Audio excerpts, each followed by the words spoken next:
Thank you. Good morning. Can you hear me well? Yeah, that's great. I think because the speaker will be very low, if you want to listen to the session, you can do that. Yeah, perfect. So good morning. My name is Johnny, and I work for a company called Shock Logic. We're actually exhibiting here at the show, stand A1, if you want to come see us later. My details are on screen if you want to get in touch with me after the presentation. And today, I would like to have a discussion about the importance of time management. And just so I can frame how the presentation will go, I'm going to be defining the concept of time management and also see how this has evolved throughout history.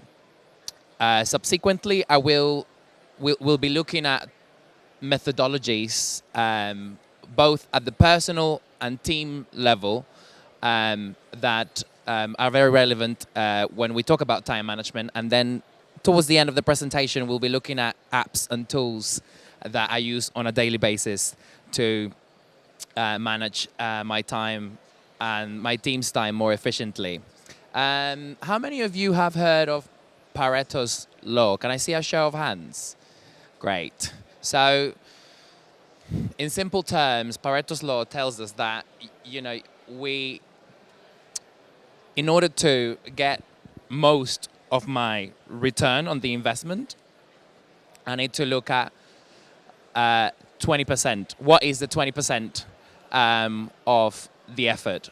So 20% of the time that I invest or I spend will help me get 80% of those results. And this applies to a lot of things in business or technology. Like 20% of bugs create 80% of system errors, or 20% of your clients bring in 80% of the revenue.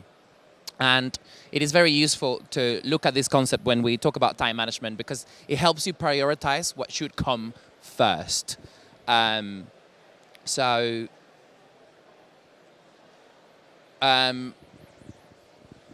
thing is that I think many of us often feel like there's not enough time in the day.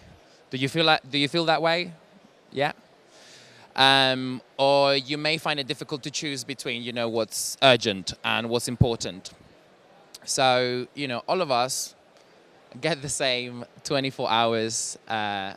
So how is it that some people manage to achieve more? Certainly the answer to that is having good time management. So we're going to look at how we can achieve that. But first, I would like to look at, how time management has changed throughout history.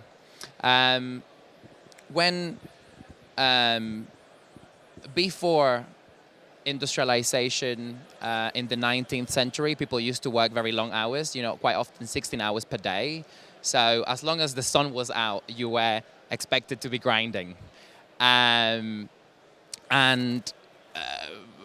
that sense, it left very little time, for everyone to have fun or spend time with their families. There was a big focus on, working, and there wasn't a lot of time for, dynamic activities back in the day. So Frederick Taylor, who is an American mechanical engineer,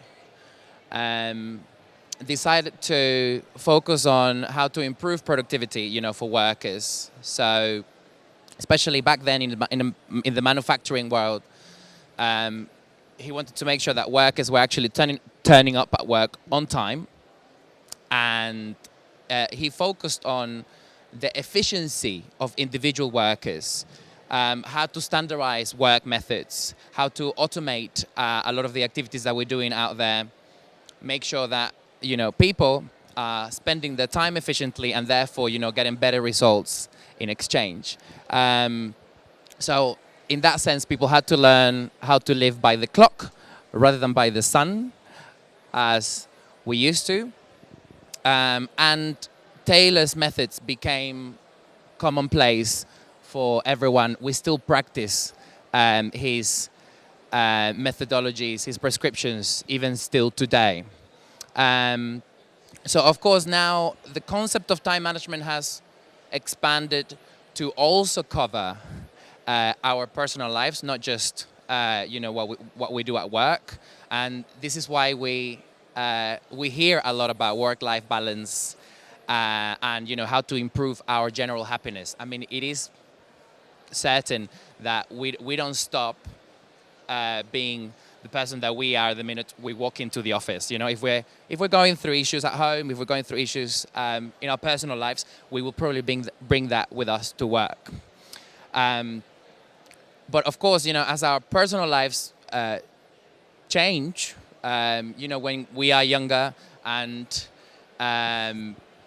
and we have and single and we have time to dedicate more time to our business, then you may choose to work for 80 hours a week on a project, and certainly when we grow up, when we get married and we have children, things do change, and we need to consider, well, what are my priorities in life. And this is why it's so relevant to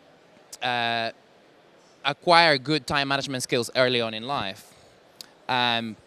So of course, why is it important? Why should we be concerned about this?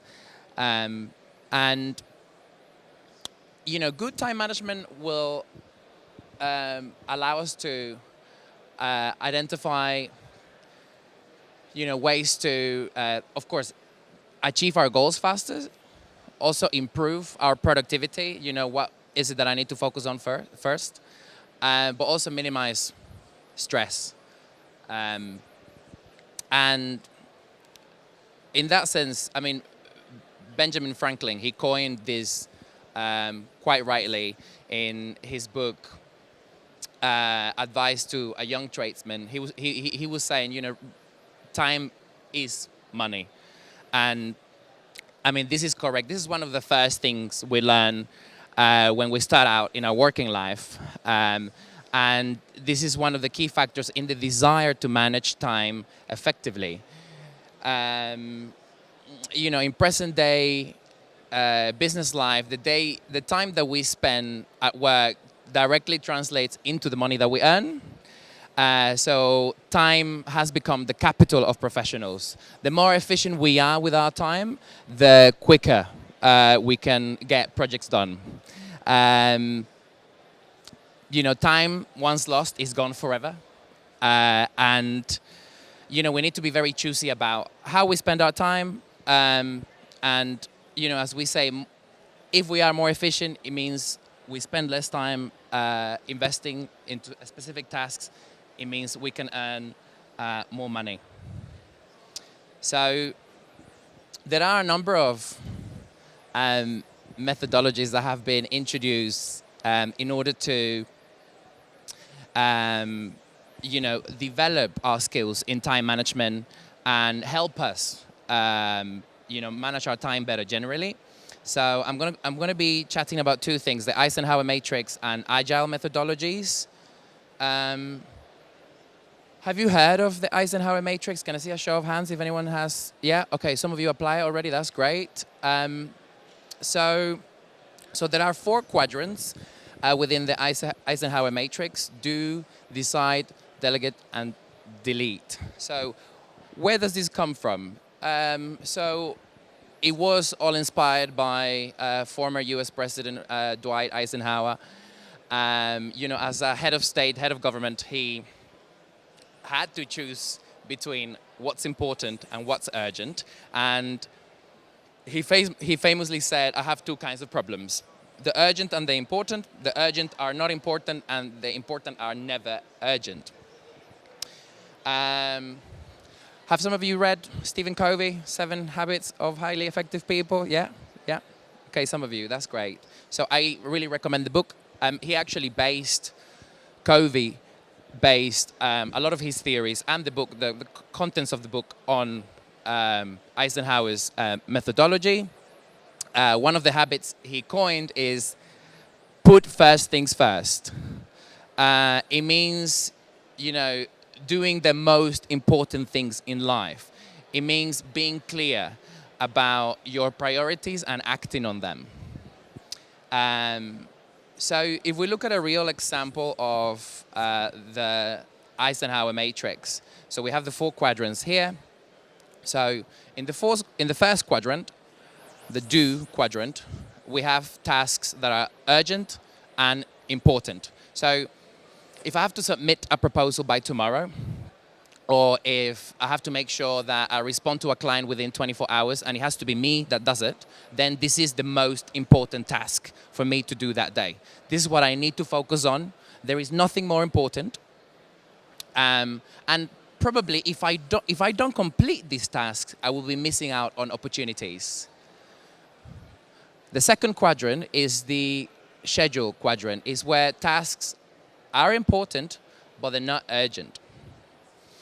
So when I had to prepare for this presentation, I had to block off the time in my calendar to rehearse, to come up with the content, to make sure I was timing myself. But I do that over a period of time, right? And you know, similar tasks, what you do is that you schedule these tasks in your calendar, you prepare for them, and you make sure you don't leave them to the very last minute. Now, the third quadrant is where tasks are urgent, but they're not important. So it could be that you just had a meeting and you need someone to transcribe the notes, or the meeting was recorded and you have to send that recording to the client straight away, or there are a number of meetings that are not happening within the same week, but you need to schedule those meetings in the future.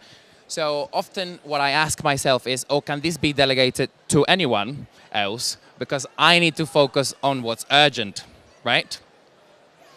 And that's why, at the team level, you can say, who else could take care of this? Or can I automate these tasks? Can I create a template so I don't have to come up with a text, every single time I have to complete tasks within this quadrant? And then the last quadrant is the delete quadrant, as they call it. And this is any leftover time that you have to dedicate to those tasks. Attending a networking event, or extracurricular activities. Certainly, anything that you place within that quadrant, if you miss it, it's not the end of the world. So that's the Eisenhower matrix. And now I want to move on to Agile. I mean, I'm sure some of you have heard of Agile, especially those of you that work at tech companies. Yeah, you're nodding. Yeah, you've definitely heard of it.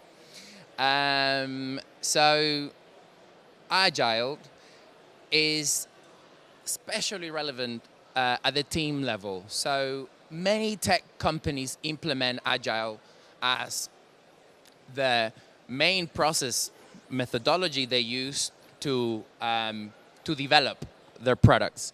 So what happened is, software developers, they came up with a less complex approach to complete tasks and make sure that everyone was aligned and keeping on track to deliver a product. They found that a lot of the processes that were out there were too complex, so they needed a way to simplify it and create more collaboration among their teams. So typically an Agile process, this is what it looks like. So as I mentioned, the key thing here is that it breaks up a project into several phases. And this involves constant collaboration, with all the different stakeholders, and also continuous improvement at every stage. So you have, of course, the planning stage, when you're planning what you're going to do, the design of that feature, of that functionality, that product, then the development of it, testing, make sure it works on different operating systems, for example, deployment, and then you have this review stage where, if for any reason you find that it doesn't quite meet the requirements of the client during the review, of course, if it's a positive outcome in the review stage, then your product is ready to be launched. But if not, you need to go back to the earlier stages and revise what is it that you need to do to make sure that it meets the client's requirements. One of the key artifacts in the agile methodology is scrums. Have you heard of scrums before? Yeah? So a scrum, very simply, is a type of meeting that happens regularly, probably every week, right? And a scrum takes place within a sprint, as they call it in Agile. And a sprint is the process or the period where you define when you need to deliver certain functionalities. So the scrums, what they do is that they allow for the team to meet for half an hour, 1 hour, let's say, maybe even shorter. You can create scrums for departments. So the marketing team meets, or the tech team meets, the sales team meets, or it could be that you need a cross-functional team to make sure that you are delivering on what the project needs. So that's something that we do. We have team scrums that happen every week. So mine happen on Tuesdays and Fridays, beginning and end of the week. So we can start the week with goals, and then towards the end of it, we revise what have we completed, what do we have to complete for the following week, what challenges do we encounter, and what ideas does everyone else have to, make sure we are improving the process. And we also have a scrum every Wednesday from 3:30 to 5 p.m. And this is a whole company meeting. We all get together and we report. Each team reports what is it that we've done, what is it that we have to do, any challenges, and someone that we want to recognize from the team.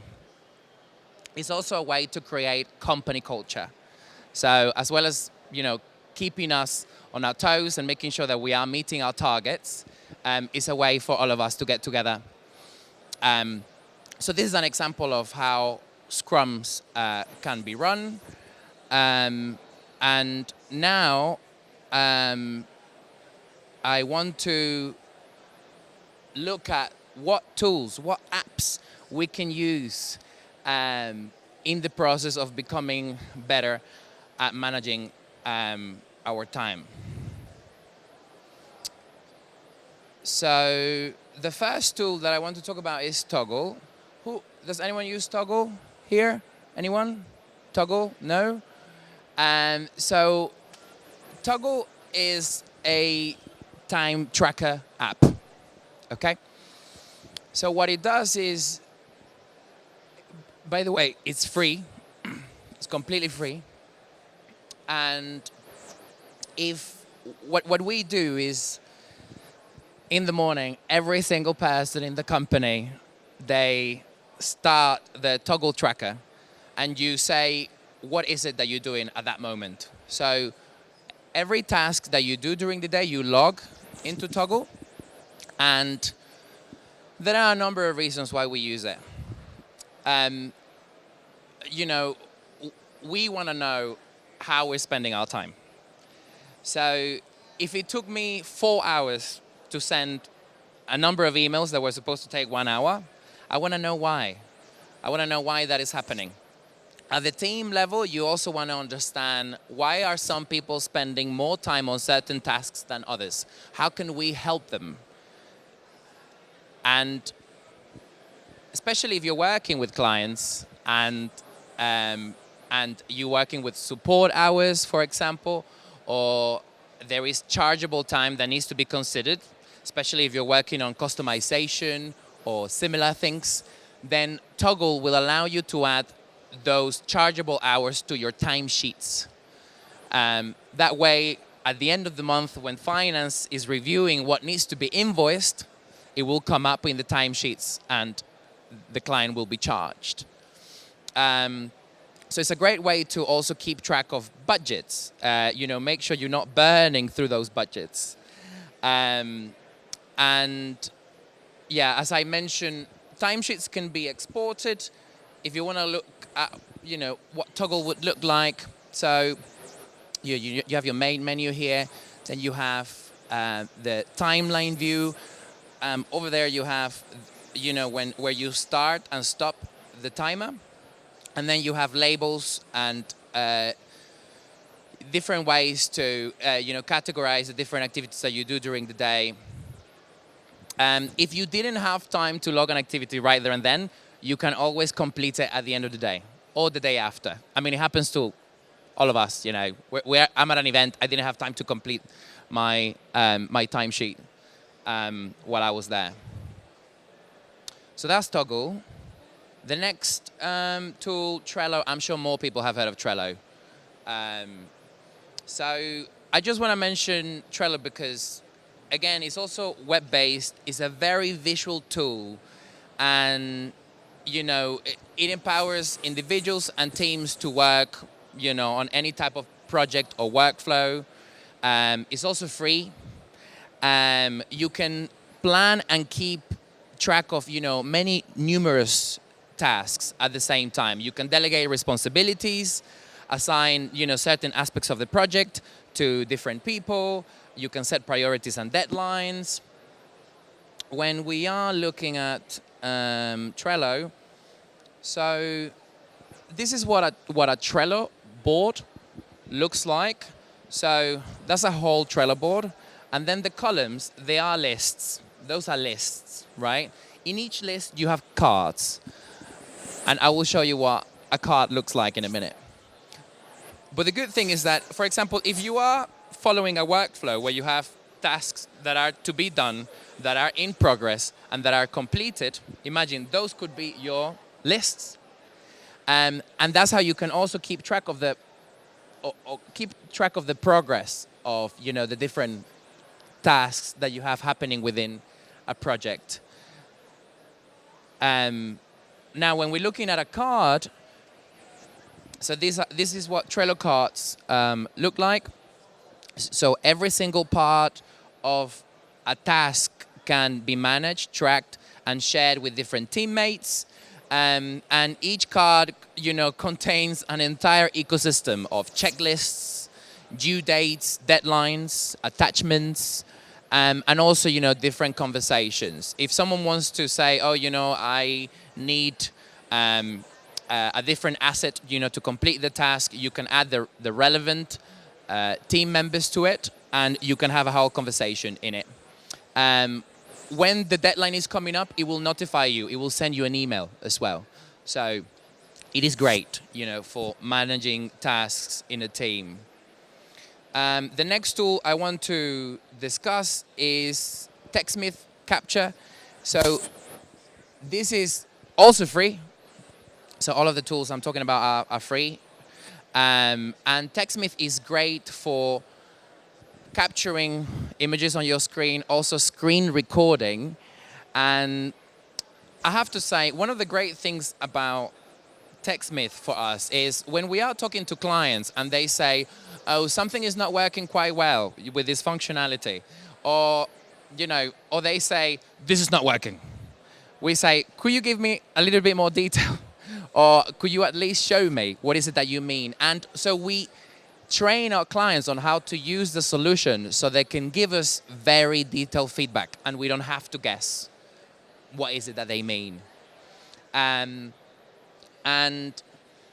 so if we look at what you can do with TechSmith, so you can take a snapshot of the full screen or a region of the screen, and then as you can see, you can annotate your capture with arrows, rectangles, a highlighter, and a call-out bubble as well. And you can change the font, the text size, and be very specific about, what is the section of the website that you would like your supplier to work on. Finally, Google Calendar. So, this is nothing new for anyone. The advantages of using Google Calendar are very clear. We can schedule appointments. You can set up reminders, for yourself. You can clearly express when is it that you're going to be offline. So you don't get people scheduling meetings on those days. You can also check when people are going to be available. You can create multiple calendars. You know, it could be that you want to keep your work, your marketing events separate to your client activities, and then you can of course filter by day, week, month, or year. One very useful tool as part of Google Calendar is the Find Time functionality. I don't know if you've heard of this functionality. So essentially, if I needed to schedule a meeting with my colleagues John, Maggie, and Lorena, it will show me their availability, all together, and I can see, when is it, who has, when's the best time, according to the 3 schedules to add that meeting to the calendar.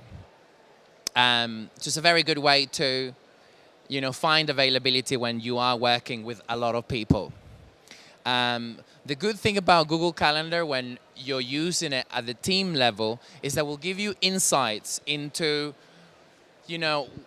what, when during the week you have the most amount of meetings, for example, or when is it that during the week people are the busiest. So you know that during these periods is when you may need to pay more attention to the resources, or who's looking after certain activities if everyone is attending meetings at the same time. So yeah, that's Google Calendar. And the very last thing I want to mention is that getting good at time management is probably one of the most valuable skills that we can have as business people. You can achieve your goals faster, you can make more money, you can reduce stress, and you can have more time for yourself. Time is non-refundable. As I mentioned in the beginning of the conversation, once you lose time, you will never get it back. So, it has to be used with intention. And remember that, the future is created by the things that we do today, not tomorrow. If not today, then when? Thank you. Lovely, thank you very much. We've got a couple of minutes for questions. So if anyone has a question, I will come to you in a second, but one did come through Glisser.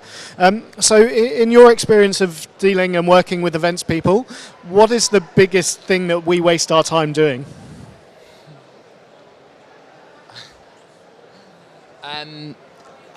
Yes, quite often I ask myself, do we really need a meeting for this? Quite often I think that instructions could have been covered very easily, in a very simple email. But I think we all struggle not only with time, but also with communication. Because we turn up at meetings without an agenda. We turn up at meetings without any preparation. And I think it has to be very clear that the purpose of the meeting is going to be brainstorming, for example. So you prepare people to come up with ideas during that activity. And then at the same time, if we are more efficient with the way we communicate, like laying things down with bullet points, for example, or a simple checklist, and this is why I recommend some of the tools that I talked about, then it may mean that, we don't need to meet for a whole hour to, cover what we need to discuss. Lovely stuff, thank you. And you mentioned it right at the start of the presentation, but if people want to come and have a chat to you today and find out some more information about ShockLogic and the services you offer, where's the best place to go and do that? So you can come speak to me. We are stand A1. I mean, it's literally diagonal to this stage over there. So you can have a chat with me today if you want to, but otherwise you can get in touch with me. My details are on screen. That's my email address. That's my Twitter handle and my LinkedIn. Feel free to reach out. I'm happy to help. Lovely. So that's a great morning of sessions we've had. We have got some tech demos coming up over the next hour. So if you have any opportunities to pop back and see us, please do that. But in the meantime, a very big thanks to Johnny for a really fantastic session. Thank you. Thank you.